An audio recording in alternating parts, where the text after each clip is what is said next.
Hi friends, ಎಲ್ರಿಗೂ ನಮಸ್ಕಾರ. ರೋಜಾಸ್ cook and art YouTube ಚಾನಲ್ಗೆ ನಿಮಗೆಲ್ರಿಗೂ ಸ್ವಾಗತ. ಇವತ್ತು ನಾನು ತುಂಬಾ ಕ್ರಿಸ್ಪಿಯಾಗಿರುವಂತಹ ಹಾಗೆ ತುಂಬಾ ರುಚಿಕರವಾಗಿರುವಂತಹ ಬಂಗುಡೆ ಮೀನಿನ ಫ್ರೈನ ಯಾವ ರೀತಿ ಮಾಡಬೇಕು ಅಂತ ಹೇಳಿ ತೋರಿಸ್ತಾ ಇದ್ದೀನಿ. ತುಂಬಾ ಸಿಂಪಲ್ ಹಾಗೂ ತುಂಬಾ ರುಚಿಯಾಗಿರುವಂತಹ ಈ ರೆಸಿಪಿ. ಸೊ ಈಗ ಯಾವ ರೀತಿ ಮಾಡಬೇಕು ಹಾಗೆ ಏನೇನು ಇಂಗ್ರೀಡಿಯೆಂಟ್ಸ್ಗಳು ಬೇಕು ಅಂತ ಹೇಳಿ ನೋಡೋಣ ಬನ್ನಿ ಫ್ರೆಂಡ್ಸ್. ಸೊ ಮೊದಲಿಗೆ ನಾನು ಇಲ್ಲಿ ಬಂಗಡೆ ಮೀನನ್ನು ತಗೊಂಡಿದ್ದೀನಿ. ಸೊ ನಾನಿಲ್ಲಿ ಒಂದು 6 ಮೀನನ್ನು ತಗೊಂಡಿದ್ದೀನಿ. ನೀವು ಇದನ್ನು ಮ್ಯಾರಿನೇಷನ್ ಮಾಡಿಕೊಂಡು ಅದನ್ನು ಫ್ರಿಜ್ಜಲ್ಲಿ ಕೂಡ ಇಟ್ಕೊಂಡು 2 ದಿನ ತನಕ ಅದನ್ನು ಆಮೇಲೆ ಫ್ರೈ ಮಾಡಿ ತಿನ್ಬೋದು. ಸೊ ನೋಡಿ, ಈಗ ನಾನು ಚೆನ್ನಾಗಿ ಅದನ್ನು ತೊಳ್ಕೊಂಡು ತೊಗೊಂಡಿದ್ದೀನಿ. ಈಗ ಎಲ್ಲದನ್ನು ನಾವು ಸ್ವಲ್ಪ ಮಧ್ಯದನ್ನ ಕಟ್ ಮಾಡ್ಕೋಬೇಕು. ಸೊ ಆವಾಗ ಮಸಾಲೆಗಳು ಮೀನಿಗೆ ಚೆನ್ನಾಗಿ ಕೋಟಿಂಗ್ ಆಗುತ್ತೆ. ಸೊ ಹಾಗಾಗಿ ನಾನು ಈಗ ಎಲ್ಲ ಮೀನನ್ನು ಈ ಥರ ಕಟ್ ಮಾಡ್ಕೊಂಡಿದ್ದೀನಿ ನೋಡಿ. ಸೊ ನಂತರ ಅದಕ್ಕೆ 1.5 ಚಮಚದಷ್ಟು ನಾನು ಅರಿಶಿನ ಪುಡಿಯನ್ನು ಸೇರಿಸ್ಕೊತಾ ಇದ್ದೀನಿ. ಸೊ ನಂತರ ಅದಕ್ಕೆ ರುಚಿಗೆ ತಕ್ಕಷ್ಟು ಉಪ್ಪು ಹಾಗೆ 1.5 ಚಮಚದಷ್ಟು ಅಚ್ಕಾರದ ಪುಡಿಯನ್ನು ಸೇರಿಸ್ಕೊತಾ ಇದ್ದೀನಿ. ನಂತರ ಅದಕ್ಕೆ ಅರ್ಧ ಚಮಚದಷ್ಟು ಫಿಶ್ ಫ್ರೈ ಮಸಾಲ ಹಾಗೆ 1/4 ಚಮಚದಷ್ಟು ಗರಂ ಮಸಾಲಾನ ಸೇರಿಸ್ಕೊತಾ ಇದ್ದೀನಿ. ಸೊ ಸೇರಿಸ್ಕೊಂಡು ನಂತರ ಇದಕ್ಕೆ 1 ನಿಂಬೆಹಣ್ಣಿನ ರಸನ ಸೇರಿಸ್ಕೋಬೇಕು. ಸೊ ನೀವು ಬೇಕಿದ್ದರೆ ನಿಂಬೆಹಣ್ಣಿನ ರಸದ ಬದಲು ವಿನೆಗರ್ ಅಥವಾ ಹುಣಸೆ ಹಣ್ಣಿನ ರಸನೂ ಕೂಡ ನೀವು ಸೇರಿಸ್ಕೋಬೋದು. ಸೊ ನಾನು ನಂತರ ಇದಕ್ಕೆ 2 ಚಮಚದಷ್ಟು ಕಾರ್ನ್ಫ್ಲೋರನ್ನು ಸೇರಿಸ್ಕೋತಾ ಇದ್ದೀನಿ.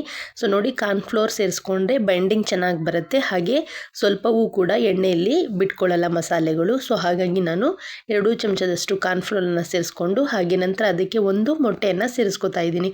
ಮೊಟ್ಟೆನೂ ಕೂಡ ಹಾಕಿದರೆ ಸ್ವಲ್ಪ ಕ್ರಿಸ್ಪಿಯಾಗೂ ಕೂಡ ಬರುತ್ತೆ, ಹಾಗೆ ಅದು ಕೂಡ ಕೋಟಿಂಗನ್ನು ಬಿಟ್ಕೊಳ್ಳಲ್ಲ. ಸೊ ನೋಡಿ, ಎಲ್ಲ ಮಸಾಲೆಗಳನ್ನು ನಾನು ಈಗ ಮೀನಿನ ಜೊತೆ ಈಗ ಚೆನ್ನಾಗಿ ಅದನ್ನು ಫ್ರೈ ಮಾಡಿಕೊಂಡು ಒಂದು 5 ನಿಮಿಷ ಅದನ್ನು ಮ್ಯಾರಿನೇಟ್ ಮಾಡೋಕ್ಕೆ ಸೈಡಲ್ಲಿ ಎತ್ತಿಟ್ಕೊಳ್ಳೋಣ.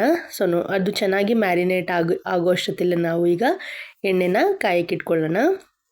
ಸೊ ನೋಡಿ, ನಾನೀಗ ಒಂದು ಫ್ರೈಯಿಂಗ್ ಪ್ಯಾನನ್ನು ತೊಗೊಂಡು ಅದಕ್ಕೆ ಇದು ಆ್ಯಕ್ಚುಲಿ ಡೀಪ್ ಫ್ರೈ ಮಾಡೋದು. ನೀವು ಬೇಕಿದ್ರೆ ತವಾ ಫ್ರೈ ಕೂಡ ಮಾಡ್ಕೋಬೋದು. ಸೊ ಮೊಟ್ಟೆ ಎಲ್ಲ ಹಾಕಿರೋದ್ರಿಂದ ಡೀಪ್ ಫ್ರೈ ಮಾಡಿದರೆ ಚೆನ್ನಾಗಿ ರುಚಿ ಕೊಡುತ್ತೆ. ಸೊ ಎಣ್ಣೆ ಕಾದ ನಂತರ ನಾವೇನು ಮ್ಯಾರಿನೇಷನ್ ಮಾಡ್ಕೊಂಡಿದ್ವಲ್ಲ ಆ ಫಿಶನ್ನು ಈಗ ಸೇರಿಸ್ಕೊತಾ ಇದ್ದೀನಿ. ನಾನಿಲ್ಲಿ 3 ಫಿಶನ್ನು ಫ್ರೈ ಮಾಡ್ಕೋತಾ ಇದ್ದೀನಿ. ಹಾಗೆ ಇನ್ನೂ 3 ಅದನ್ನು ನೀವು ಬೇಕಿದ್ರೆ ಫ್ರಿಜ್ಜಲ್ಲಿ ಇಟ್ಕೊಂಡು ನೆಕ್ಸ್ಟ್ ಡೇ ಕೂಡ ಫ್ರೈ ಮಾಡಿಕೊಂಡು ತಿನ್ಬೋದು.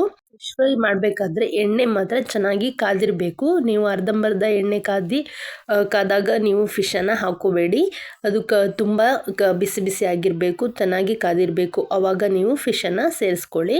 ಸೊ ನೋಡಿ, ಈಗ ನಾನು ಒಂದು ಸೈಡ್ ಚೆನ್ನಾಗಿ ಬೆಂದಿದೆ. ಈಗ ಇನ್ನೊಂದು ಸೈಡ್ ಅದನ್ನು ಮಗ್ಚಿ ಮತ್ತೆ ಅದನ್ನು ಫ್ರೈ ಮಾಡ್ಕೋತಾ ಇದ್ದೀನಿ. ಹೀಗೆ 2-3 ನಿಮಿಷ ಅದನ್ನು ಮತ್ತೆ ಕಡಿಮೆ ಉರಿನ ಮಾಡಿಕೊಂಡು ಮತ್ತೆ ಅದನ್ನು ಫ್ರೈ ಮಾಡಿಕೊಂಡು ತಿರುಗಿಸ್ಕೋತಾ ಅದನ್ನು ಫ್ರೈ ಮಾಡ್ಕೋಬೇಕು. ಸೊ ನೋಡಿ, ಈಗ ನಾನು ತಿರುಗಿಸ್ಕೊಂಡು ಅದನ್ನು ಫ್ರೈ ಮಾಡ್ಕೊಂಡಿದ್ದೀನಿ. ಹೀಗೆ ಮಾಡಿದರೆ ತುಂಬಾ ರುಚಿಕರವಾಗಿರುವಂತಹ ಫಿಶ್ ಫ್ರೈ ಅಥವಾ ಮೀನು ಫ್ರೈ ಮನೆಯಲ್ಲೇ ತುಂಬ ಸಿಂಪಲ್ಲಾಗಿ ಹಾಗೂ ಈಸಿಯಾಗಿ ಮಾಡ್ಕೋಬೋದು. ತುಂಬಾ ರುಚಿಯಾಗಿರುತ್ತೆ. ಸೊ ನೀವು ಯಾವತ್ತೂ ಟ್ರೈ ಮಾಡಿಲ್ಲ ಅಂದರೆ ಒಂದ್ಸಲ ಟ್ರೈ ಮಾಡಿ, ಹಾಗೆ ಹೇಗಿತ್ತು ಅಂತ ಹೇಳಿ ಕಮೆಂಟ್ ಮಾಡಿ. ಇನ್ನೂ ಯಾರು ನನ್ನ ಚಾನಲ್ಗೆ ಸಬ್ಸ್ಕ್ರೈಬ್ ಮಾಡ್ಕೊಂಡಿಲ್ಲ ಅಂದರೆ ದಯವಿಟ್ಟು ಸಬ್ಸ್ಕ್ರೈಬ್ ಮಾಡ್ಕೊಂಡು ನೋಡಿ, ಹಾಗೆ ನೋಟಿಫಿಕೇಷನ್ ಬಟನನ್ನು ಆನ್ ಮಾಡ್ಕೊಳ್ಳಿ. ನಾನು ಹಾಕುವಂತಹ ವಿಡಿಯೋಸ್ಗಳು ನಿಮಗೆ ತಕ್ಷಣ ಬರುತ್ತೆ, ನೀವೇ ಮೊದಲನೇದಾಗಿ ನೋಡ್ಬೋದು. ಸೊ ನೋಡಿ ಎಷ್ಟು ಚೆನ್ನಾಗಿ ಫಿಶ್ ಬಂದಿದೆ ಅಂತ ಹೇಳಿ. ಎಲ್ರಿಗೂ ತುಂಬ ಧನ್ಯವಾದಗಳು.